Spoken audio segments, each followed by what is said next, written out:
Tax से जुड़े हर उलझनों को दूर करने के लिए हम हाजिर हैं लेकर आपका पसंदीदा शो टैक्स गुरु, जहां हम नियमों के दायरे में रहकर टैक्स बचाने के एक से बढ़कर एक बेहतरीन तरीके आपको बताते हैं।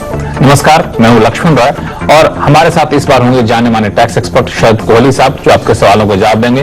कोहली साहब हमारे साथ स्टूडियो में हैं और मुझे लगता है कि आपको देख के बिल्कुल याद आ गई कि अब सावन आ चुका है। जी हाँ, बिल्कुल। सावन का स्वागत करने के लिए आज आपको मैं हरा हरा दिखाई दे रहा हूँ। तो क्या हमारे दर्शकों को भी कुछ हरा हरा गिफ्ट करेंगे? और ये तो देखिए, ये तो यहाँ तो हमेशा हरियाली रहती है। टैक्स बचाना मतलब हरियाली हरियाली रहता है। इसलिए मैं कहता हूँ कहीं जाइएगा नहीं, क्योंकि हर बार शो में आपके लिए कुछ खास होता है। और बता दूं इस बार शो में क्या कुछ खास रहने वाला है। दूर करेंगे ITI फॉर्म भरने की उलझने, बताएंगे कि आपके लिए कौन सा ITR फॉर्म है जरूरी। विदेश में नौकरी कर रहे हैं तो कैसे बनती है टैक्स की देनदारी, और साथ ही हम आपको भी बताएंगे कि GST कंपोजिशन स्कीम में कन्वर्ट होने के लिए क्या है कायदे कानून। इन सारे मुद्दों पर बातचीत करेंगे। लेकिन जुलाई का महीना है और हर इनकम टैक्स पेयर्स के लिए ITR इनकम टैक्स रिटर्न भरना बेहद जरूरी होता है और 31 जुलाई आखिरी तारीख होती है। क्यों जी।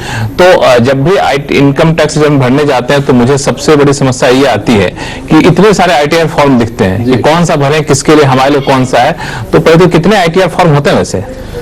कुल मिला के तो लक्ष्मण 7 से भी ज्यादा होते हैं। 7 से भी ज्यादा होते हैं। तो अगर कि चुनना हो तो मैं अगर इंडिविजुअल के हिसाब से देखें, क्योंकि इंडिविजुअल ज्यादा उलझे रहते हैं, इंडिविजुअल के लिए कौन सा ITR फॉर्म जरूरी है, कैसे देखा जाए? उनके सैलरी ब्रैकेट के हिसाब से तो 2 क्राइटेरिया है। एक तो आपकी इनकम का सोर्स क्या है और एक इनकम का क्वांटम कितना है, मतलब कितनी इनकम है। तो अगर हम इनकम सोर्स से देखें लक्ष्मण, तो सबसे पॉपुलर सहज है, जिसको फॉर्म 1 कहते हैं, जिसमें अगर आपकी 3 सोर्स से इनकम हो, income from salary, income from house property एक घर से, और इनकम फ्रॉम अदर सोर्सेज, और 50 लाख तक है, तो आप फॉर्म 1 कर सकते हैं।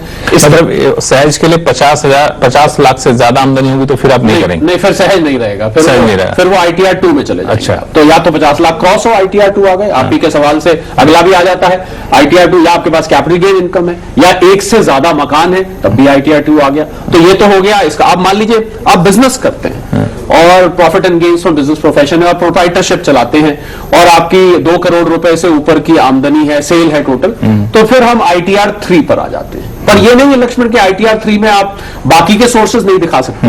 मतलब जिस सोर्स का हमने मुख्यतः नाम लिया, उसके अलावा बाकी सोर्सेज भी उसी फॉर्म में दिखा सकते हैं। तो ये ITR 3 तक बात की। लेकिन इसके अलावा इंडिविजुअल के अलावा बात करें कि कंपनी भी कई सारे कॉर्पोरेट होते हैं, उनको भी ITR भरना होता है, तो मोटे तक उनके लिए क्या पैमाना है? जी हाँ, फिर ITR 3 से जब हम ITR 4 पर जाते हैं तो ITR 4 भी लक्ष्मण इंडिविजुअल्स भी प्रयोग कर सकते हैं। उसको हम सुगम कहते हैं। पहले को सहज कहा, इसको हमने सुगम कहा। ये है प्रिजम्पटिव टैक्स, मतलब जो लोग बिना खाते मेंटेन किए, बिना बुक्स ऑफ अकाउंट मेंटेन किए, जो प्रिजम्पटिव टैक्स का जहां 8% 6% आपको प्रॉफिट दिखाना होता है, उसका लाभ उठाना चाहते हैं तो आप सुगम पे जाइए। फिर 5 चलता है फॉर्म्स पे, जो पार्टनरशिप फॉर्म्स होती है, बॉडी ऑफ इंडिविजुअल्स होती है। 6 कंपनी पे आ जाता है। फिर उसके बाद 7 चैरिटेबल ट्रस्ट वगैरह होती है। तो मैं इंडिविजुअल के लिए अगर हम गिने लक्ष्मण, तो पहले के 4 जरूरी फॉर्म्स है। 4 जरूरी फॉर्म्स है। एक इन सारे को समअप करते एक आखिरी सवाल पूछूंगा कि किसी के पास सैलरी से आमदनी होती है, लेकिन सैलरी के अलावा भी थोड़ी बहुत आमदनी उसको हो जाती है अलग सोर्स से,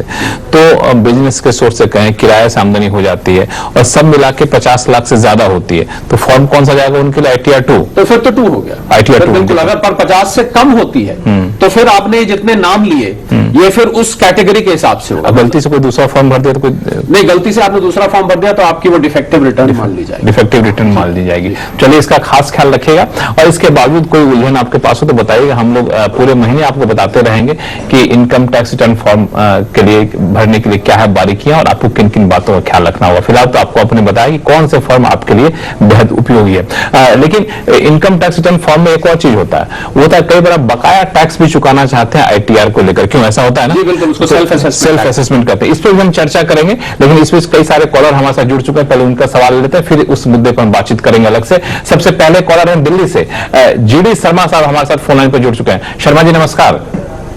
नमस्कार सर। नमस्कार। कैसे हैं आप? नमस्कार, मैं ठीक हूँ सर। आप कैसे हैं? बहुत बढ़िया, थैंक यू। बहुत दिनों से देखता हूँ सर, और सारे ITR वगैरह जो भी मैं फाइल करता हूँ आपको प्रोग्राम देख के ही करता हूँ। खुद ही कर लेते हैं सारा? तो खुद ही कर लेता हूँ सर, मुझे कोई दिक्कत नहीं आती थी। अभी पिछले इस साल मुझे थोड़ा सा ही प्रॉब्लम आ रही है। हाँ बताएं। मेरे 2 सवाल हैं सर। हाँ। एक तो ये है कि सर मैंने पावर फाइनेंस कॉर्पोरेशन में बॉन्ड लिए थे 2011 में। ठीक है। तो सर उसका अभी रिडेम्पशन हुआ है 2021 दिसंबर में, तो उससे जो इनकम आई उससे मेरा 10% TDS उन्होंने काट के दिया जी। अब मेरा सवाल ये है कि सर वो जो इनकम है उसको कैपिटल गेन में लिया जाएगा या इंटरेस्ट इनकम में मैं शो करूं, कैसे शो करूं? और दूसरा मेरा एक सवाल है सर कि मैंने PMVVY योजना ली हुई है। पहले इस सवाल का जवाब देते हैं, फिर अगले सवाल आपसे पूछूंगा। आप फोन लाइन पे बने रहिए। हाँ, इनके लिए क्या देखिए, GD साहब के लिए पावर फाइनेंस कॉर्पोरेशन के 2011 के जिन ये बॉन्ड्स की बात कर रहे हैं, और इनको देखना पड़ेगा कौन सा है, क्योंकि 3 तरीके के बॉन्ड लक्ष्मण उस समय निकाले गए थे। एक थे कैपिटल गेन बॉन्ड, एक थे बॉन्ड जिसमें income from other sources capital gain के नहीं थे, और एक टैक्स फ्री बॉन्ड में निकाले गए थे। तो GD साहब अगर क्या पता ये टैक्स फ्री हो, पर अगर TDS कट गया है तो आप उसको एडजस्ट कर सकते हैं, रिफंड ले सकते हैं, पर मुझे लग रहा है टैक्स फ्री शायद नहीं होंगे, क्योंकि TDS नहीं तो नहीं काटते। तो आप देखिए कि ये आपके इनकम फ्रॉम अदर सोर्सेज वाले हैं या कैपिटल गेन। मुझे लग रहा है आपकी बात सुन के कि ये इनकम फ्रॉम अदर सोर्सेज में जाके ऐड होगा, पर फिर भी मैं आपको सलाह दूंगा आप एक दफे चेक कर लें, क्योंकि तीनों तरीके के बॉन्ड्स PFC निकालता रहता है। बिल्कुल। अगला सवाल क्या है शर्मा जी? सर मैंने PMVVY योजना, प्रधानमंत्री व्यय वंदना योजना में 15 लाख रुपए लगाए हुए हैं। ठीक है। तो उससे सर हर महीने 10,000 रुपए मेरे को इनकम आती है। अब वो जो इनकम है उसको मैं ITR में एज ए पेंशन इनकम में ट्रीट करूं और इंटरेस्ट इनकम ट्रीट करूं? जी नहीं, GD साहब आप उसको इनकम फ्रॉम अदर सोर्सेज में दिखाएंगे। जो आपके 1,20,000 हो गई, हर महीने 10,000 आ रही है, उसको आप इनकम फ्रॉम अदर सोर्सेज में दिखाएंगे। ये कैपिटल गेन में नहीं आता है, कैपिटल गेन में नहीं आएगा, पेंशन में भी नहीं आता, पेंशन में भी नहीं आएगा। चलिए, तो मुझे लगता है आपकी उलझनें दूर हो गई शर्मा जी। फिर भी कोई दिक्कत हो तो बताइएगा। और इस बीच हमारे साथ जुड़ चुके हैं संजीव जैन साहब फोन लाइन पे। संजीव जी नमस्कार। नमस्कार जी, बताएं क्या उलझन आपकी? सर मैं ये पूछा था कि मैं अभी 2020 में रिटायर हुआ था, तो मेरा PF कटता था पहले, तो मैंने PF अभी निकाला नहीं है, तो क्या वो टैक्सेबल है अभी अगर 3 बार निकालूं मैं? संजीव जी, PF की टैक्सेबिलिटी रिटायरमेंट के बाद तो नहीं होती, PF एग्जेम्प्ट होता है। आप अगर उसके ब्याज का जानना चाहते हैं कि उसका जो ब्याज है, तो इनकम टैक्स एपेलेट ट्राइब्यूनल की एक रूलिंग आई थी, और एक सेक्शन 10-12 अगर आप पढ़ के देखें, उसमें लिखा है कि जब तक आप एम्प्लॉई रहते हैं तब तक के लिए तो वो ब्याज कर मुक्त रहता है, पर जैसे ही आप रिटायर होते हैं, तो IT-80 की रूलिंग भी है इसके सपोर्ट में, क्योंकि लक्ष्मण इसके इंटरप्रिटेशन से प्रॉब्लम आई थी कि एम्प्लॉई रहते हैं रिटायरमेंट के बाद, क्या एम्प्लॉई नहीं रहते, तो आप रिटायरमेंट के बाद एम्प्लॉई नहीं रहते, तो रिटायरमेंट के बाद जो PF का संजीव जी इंटरेस्ट आएगा वो टैक्सेबल होगा। बाकी PF विड्रॉ करना तो एग्जेम्प्ट होगा। मेरे ख्याल आप कंफ्यूज हो गए, शायद आप पूछना चाह रहे होंगे ब्याज का, क्योंकि PF तो सर्वविदित है कि ये एग्जेम्प्ट है। संजीव जी, कुछ उलझन है कि आपके सवालों का जवाब मिल गया? बस ये पूछा था मैं, इंटरेस्ट जो मिल रहा है वो टैक्सेबल है या नहीं? देखिए, हमने आपके मन की बात जान ली। हमें लग रहा था आप इंटरेस्ट पूछना चाहते हैं और गलती से आप प्रोविडेंट फंड बोल रहे हैं। जी तो बिल्कुल। तो चलिए, थैंक यू सो मच। आप देखते रहिए ऐसे शो, और कोई भूल जो तो बताइएगा मुझे। और इस बीच हमारे पास एक ईमेल आया है सुमंगला जी का, जो कि विजयपुर कर्नाटक में रहने वाले हैं, और इनके साथ ये है कि इनका पेंशन और डिविडेंड्स इनकी कमाई होती है, और शेयर बाजार में कुछ ये ट्रेडिंग भी करते हैं, लेकिन रेगुलर ट्रेडर नहीं है। तो ये कहना ये चाहते हैं, ट्रेडिंग में कई बार इनको नुकसान हो जाता है। तो नुकसान जो होता है, क्या उस नुकसान को डिविडेंड से जो उनकी आमदनी होती है, क्या डिविडेंड से होने वाली आमदनी के साथ उसकी भरपाई कर सकते हैं? देखिए, अगर तो ये इंट्राडे ट्रेडिंग है लक्ष्मण, मतलब आप रोज खरीदा, दिन में खरीदा बेचा, तो फिर तो ये स्पेकुलेटिव हो जाएगा। अगर स्पेकुलेटिव लॉस है तो फिर इसको आप सेट ऑफ नहीं कर पाएंगे। पर अगर इसको आप F&O की तरह कर रहे हैं, फ्यूचर्स एंड ऑप्शंस में आप कर रहे हैं, बिजनेस की तरह चला रहे हैं, उसमें लॉस हो रहा है, फिर आप, क्योंकि वो बिजनेस लॉस होता है, उसको आप सेट ऑफ कर पाएंगे। पर अगर इंट्राडे होगी तो नहीं कर पाएंगे। अगर ये कैपिटल गेन वगैरह है तो फिर तो ये वैसे ही कैपिटल गेन में जाएगा, आप डिविडेंड के खिलाफ इसको सेट ऑफ नहीं कर पाएंगे। सेट ऑफ करने का प्रावधान तो है, इसके पीछे कई सारी शर्तें जिसका आपको ख्याल रखना पड़ेगा। फिलहाल होता छोटे से ब्रेक के बाद, जैसा कि हमने आपसे वादा किया था, बताएंगे कि एडवांस टैक्स पे जो आपका पेनल्टी या ब्याज लग जाता है उससे कैसे बचा जा सकता है। बताएंगे छोटे से ब्रेक के बाद।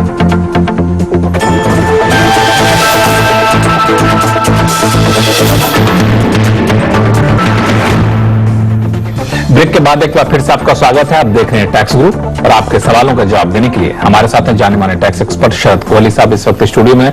कोहली साहब, कई सारे सवाल आ रहे हैं, लेकिन एक मुद्दा है एडवांस टैक्स का। चूंकि ITR का समय चला तो एडवांस टैक्स से भी कई बार लेना देना इसका होता है। एडवांस टैक्स में हर तिमाही के हिसाब से आपको परसेंटेज के हिसाब से एडवांस टैक्स देना पड़ता है। लेकिन अक्सर देखने को मिला है, जैसा आप चर्चा में बता भी रहे थे, कि 10 में से 7-8 लोगों को या तो पेनल्टी लग जाती है, फिर ब्याज चुकाना पड़ता है, क्योंकि एडवांस टैक्स का वो कैलकुलेशन नहीं कर पाते हैं। तो सबसे पहला सवाल कि ये कैलकुलेशन होता क्या है? देखिए, 4 डेट्स हैं एडवांस टैक्स की, क्योंकि यहाँ रिटर्न फाइलिंग का महीना चल रहा है, तो हम एडवांस टैक्स पे की गहराई में नहीं जाएंगे। मैं 4 डेट्स 15 जून, 15 सितंबर, 15 दिसंबर, 15 मार्च, और इसकी परसेंटेज 15, 45, 75 और 100। मतलब 15 जून तक आप 15%, 15 सितंबर तक आप 45%, 15 दिसंबर तक 75% और 15 मार्च तक 100% लायबिलिटी जमा हो जाना चाहिए। ठीक है। अब 2 सेक्शन है लक्ष्मण, क्योंकि जब आप रिटर्न फाइल करते हैं और जो बैलेंस टैक्स निकलता है, जो जमा कराना होता है, तो हम क्या करते हैं, उसको जमा करा देते हैं। और बाद में क्या होता है लक्ष्मण, जब 143(1)(a) का इंटीमेशन वगैरह आता है, तो उसमें बकाया पेबल आ जाता है। क्यों आता है? क्योंकि हमने एडवांस टैक्स की जो डिले हुई होती है, मतलब या तो इस हिसाब से नहीं किया या आपने एडवांस टैक्स किया ही नहीं, तो वो क्या होता है, असेसमेंट तक उसमें और ज्यादा ब्याज लग जाता है। तो आज इसकी चर्चा करने का पर्पस ये है कि जब आप अपना रिटर्न फाइल करते टाइम सेल्फ असेसमेंट टैक्स जमा करें, उस समय आप ये 15, 45, 75 और 100% अगर ये बिगड़ा है हिसाब किताब सारा, तो उस पे जो ब्याज आ रहा है, बोलते हैं उसको, उस 234C का ब्याज निकाल के अगर आप खुद ही जमा करा देंगे, तो बाद में वो ब्याज आपका बढ़ के नहीं आएगा। और अगर 234B में आपने मान लीजिए एडवांस टैक्स 90% तक दिया ही नहीं है 31 मार्च तक, तो 234B भी लग जाएगा। तो वो भी हमारी सलाह ये है कि आप स्वयं जमा करा दें, क्योंकि समय तो बीत चुका, आपको हो तो सकता नहीं, तो आप उसको अगर रिटर्न फाइलिंग के टाइम जमा कराएंगे, तो बाद का आपका ब्याज बच जाएगा।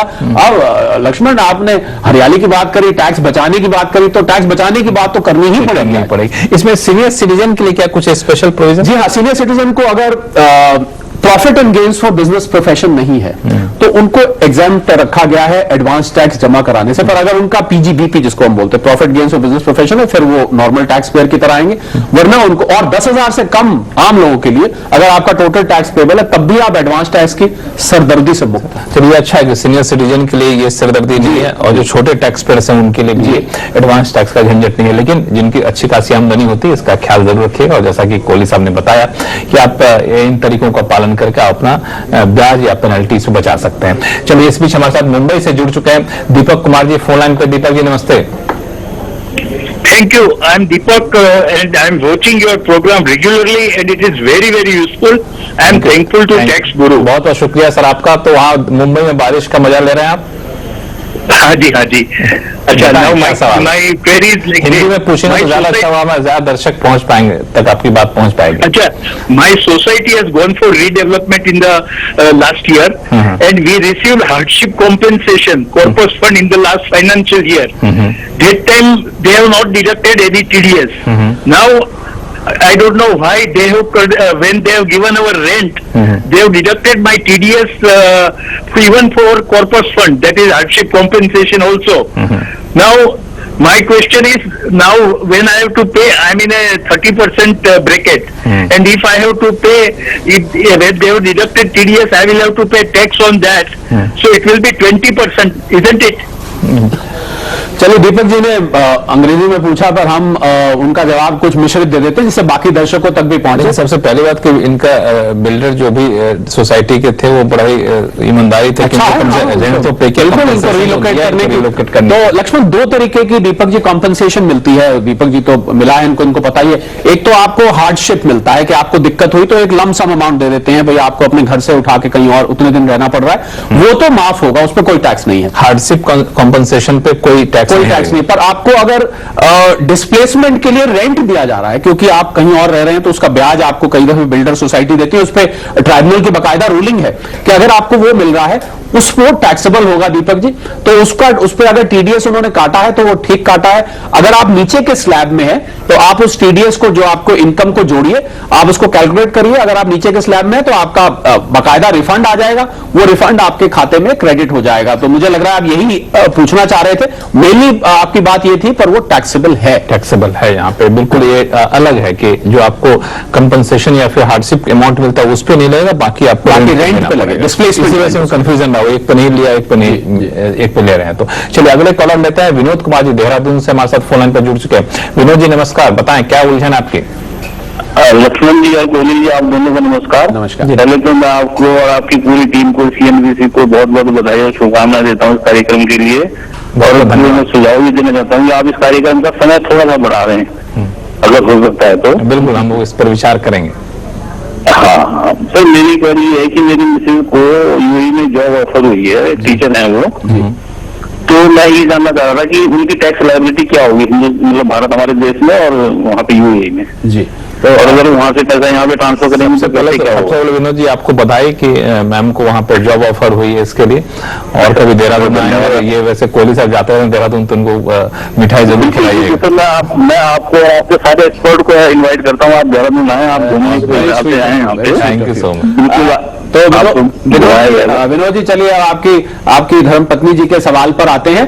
तो विनोद जी देखिए, ये कितने दिन उन्होंने भारत से बाहर बिताए हैं ये इस पर निर्भर करेगा। मान लीजिए वो सितंबर के बाद गई हैं, मान लीजिए अक्टूबर में गई हैं, तो फिर उन्होंने 6 महीने से कम भारत से बाहर बिताए हैं, यूएई में आपने कहा बिताए हैं, तो उसमें फिर इस साल में यूएई में जो उनको सैलरी मिली वो भारत की रिटर्न में दिखानी पड़ेगी। जब तक उनको एनआरआई का, आयकर के हिसाब से एनआरआई का स्टेटस नहीं मिलता, तब तक के लिए उनके विदेशी इनकम भारत में टैक्सेबल होगी। अगले साल क्योंकि वो पूरा साल बिताएंगे तो अगले साल उनको एग्जेम्पशन मिल जाएगी। पर इस साल अगर वो 6 महीने के बाद गई है, 180 दिन के बाद, तो उनका वो टैक्सेबल हो जाएगा। और वो 15 लाख वाली जो 120 दिन चेंज किया था वो हम उम्मीद करते हैं कि विनोद जी को पता होगा, उसमें 120 दिन की लिमिट पर, क्योंकि मैं तो 180 का बता रहा हूं। अगर वो मान लीजिए सितंबर के बाद गई है तो आप ध्यान रखिए कि उनको भारत में इस साल की रिटर्न डिक्लेयर करनी पड़ेगी। लेकिन जो आमदनी हुई है, जो सैलरी मिला है, उस अमाउंट पर यहाँ भी टैक्स देना होगा, वहां भी देना होगा? नहीं, यूएई में तो टैक्स है ही नहीं। यूएई तो टैक्स एग्जाम कंट्री है, वहां पर अभी वैट लगता है, वो भी 5% लगता है, अभी इनकम टैक्स नहीं है। वैसे दूसरे देशों के लिए क्या प्रावधान है? दूसरे देशों में फिर double tax avoidance treaty Bharat ने ज्यादातर देशों से साइन की हुई है, जिसको हम DTAA कहते हैं। उसके अंतर्गत आपको रिलीफ मिल जाता है, डबल टैक्स अमूमन नहीं देना पड़ता। चलिए अगले कॉलर हमारे साथ जुड़ चुके हैं जयपुर से, संजय भाटिया साहब फोन लाइन पर हैं। संजय जी नमस्कार। हाँ जी नमस्कार सर। जी मेरा सवाल ये है, हाँ जी मेरा सवाल ये है कि मैं एक अमेरिकन कंपनी में इंजीनियर हूँ और हमारा जो शिप है वो इंडिया में ऑपरेट करता है, पोसेडन पे है, और शिप का जो फ्लैग है वो फॉरेन फ्लैग है, 1 ऑफ 2 कंट्री का है। तो हमको जो सैलरी मिलती है वो US डॉलर में मिलती है और उसमें TDS नहीं कटता है। तो मेरा सवाल ये है कि यदि मैं इस शिप पर एक फाइनेंशियल ईयर में 183 डेज पूरा करता हूँ तो क्या मैं NRI स्टेटस के लिए एलिजिबल हूँ? देखिए संजय जी, अगर आपका शिप एक टर्म होता है आयकर में यूज किया है, उसको बोलते हैं ऑन एलिजिबल वॉयाज।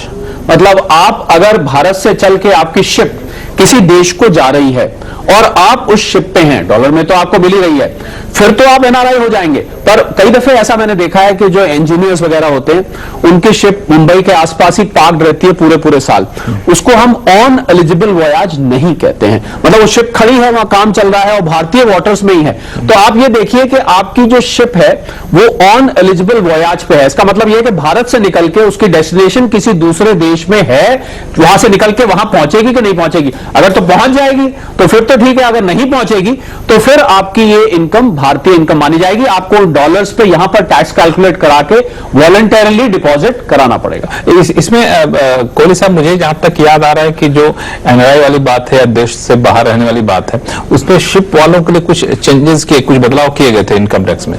वो शिप वालों के लिए यही बदलाव है, क्योंकि होता क्या था लक्ष्मण, बहुत सारे दुनिया का पानी ऐसा है जो ना इस देश में है ना उस देश में। अब अटलांटिक पैसिफिक में कुछ एक ऐसा पानी है जो किसी देश के अंतर्गत, हालांकि टेरिटोरियल वाटर्स भी होते हैं, तो वहां पर कंफ्यूजन हो जाता है।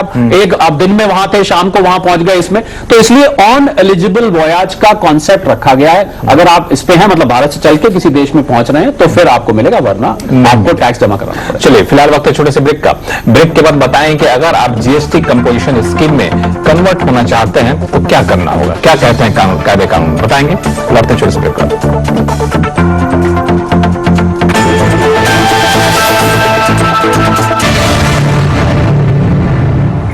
ब्रेक के बाद एक बार फिर से आपका स्वागत है। आप देख रहे हैं टैक्स गुरु और आपके सवालों का जवाब देने के लिए हमारे साथ हैं जाने माने टैक्स एक्सपर्ट शरद कोहली साहब। कोहली साहब, अब तक तो हम लोग चर्चा कर रहे थे कि इनकम टैक्स के उलझनों को दूर करने के लिए सवाल थे और जवाब थे, लेकिन एक बड़ा वर्ग है हमारे दर्शकों का जो GST से जुड़ा हुआ भी सवाल लेकर हम तक आते हैं। इसलिए इस बार हमारे साथ GST से जुड़े सवाल लेकर के आए विनीत जैन साहब हैं। जैन साहब नमस्कार। नमस्कार सर। बताएं क्या बिजनेस करते हैं? मेरा नाम विनीत जैन है, मैं हॉस्पिटल कर्नाटक से बात कर रहा हूँ। जी। मेरा सवाल था कि जैसे जीएसटी मेरा गारमेंट्स का बिजनेस है, अच्छा। तो मैं जीएसटी रेगुलर में हूँ। तो अगर मुझे कंपोजिशन में कन्वर्ट होना है तो क्या प्रोसीजर है, क्या रूल्स एंड रेगुलेशन है, जैसे तो वो खुद कंफ्यूजन का थोड़ा मुझे। तो बताइए कन्वर्ट होना क्यों चाहते हैं? हाँ, कन्वर्शन मुझे जो कोई कैलकुलेशन मुझे लगता है कि कंपोजिशन सही बेटर है, इजी प्रोसेस है और टैक्स भी उसमें थोड़ा बहुत कम लगता है। बिल्कुल। तो क्या कायदे कानून कहता है? तो देखिए लक्ष्मण, बड़ी मजेदार बात हुई कि इन्होंने अपने प्रश्न का थोड़ा सा उत्तर अपने प्रश्न में ही दे दिया, क्योंकि उन्होंने कहा कि मुझे वो इजी लगता है। तो इसलिए विनीत जी, मैंने इसलिए ये बात कही कि आप उसमें बहुत इजी है उसमें जाना। CMP02 एक फॉर्म नंबर आप नोट कर लीजिए कागज पेन लेके, वो फॉर्म आपको फाइल करना है। 1.5 करोड़ रुपए तक आपकी टर्नओवर होनी चाहिए। और आपको ध्यान किस बात का रखना है? ध्यान ये रखना है कि आप एक बार कॉम्पोजिशन में गए तो आप इंटर स्टेट नहीं कर सकते ट्रांजैक्शन। मतलब आप अपने जिस स्टेट में आप कर्नाटका में है तो वहां से बाहर का आप ट्रेड नहीं कर पाएंगे, नंबर 1। नंबर 2, आपको यह ध्यान रखना है कि इनपुट टैक्स क्रेडिट का बेनिफिट भी आप नहीं ले पाएंगे। बाकी आप जानते होंगे कंपोजिशन में एक फिक्स रेट पे आपको जमा करना होता है टैक्स, और वो अपनी जेब से ही जाता है। पर मुझे लगता है ये सहूलियत इतनी बड़ी है कंपोजिशन में जाने की, जो विनोद जी को मालूम है, मुझे लग रहा है इनकी बातों से इनको पता है क्या सहूलियत है। वो इतनी बड़ी सहूलियत है कि लोग ये छोटा सा अमाउंट देके उनको लगता है कि हमारी जान छूट गई और एक मुश्त कंपोजिशन, मतलब आपका एक मुश्त आपका सारा का सारा कंप्लायंस हो गया। तो CMP02 1.5 करोड़ लिमिट, आईटीसी नहीं लेना है, ये बात का ध्यान रखिएगा। बिल्कुल, ये जरूर देखिए, चूंकि आईटीसी का नुकसान वहां पर आपको होगा। एक राज्य से दूसरे राज्य में कारोबार करना चाहेंगे तो वो आप नहीं कर सकेंगे। इसके बावजूद अगर लगता है कि जीएसटी कंपोजिशन स्कीम आपके लिए बेहतर है तो जिस फॉर्म का जिक्र किया, क्या नाम बताया आपने फॉर्म का? CMP02 उस फॉर्म का ध्यान रखिए, उसको भरिए और आप आराम से कंपोजिशन स्कीम का फायदा उठा सकते हैं। तो टैक्स गुरु में फिलहाल इतना ही। कोहली साहब, बहुत बहुत शुक्रिया सभी सवालों का जवाब देने के लिए। और अगले शो में फिर हम लोग नए सवाल और नए जवाब के साथ हाजिर होंगे। और आपके पास कोई भी सवाल हो इनकम टैक्स से जुड़ा हुआ तो आप हमें लिख दीजिए tax@moneycontrol.com पर, और अपने सवाल के साथ अपना नाम और मोबाइल नंबर लिखना ना भूलें। नमस्कार, देखते रहिए CNBC आवाज।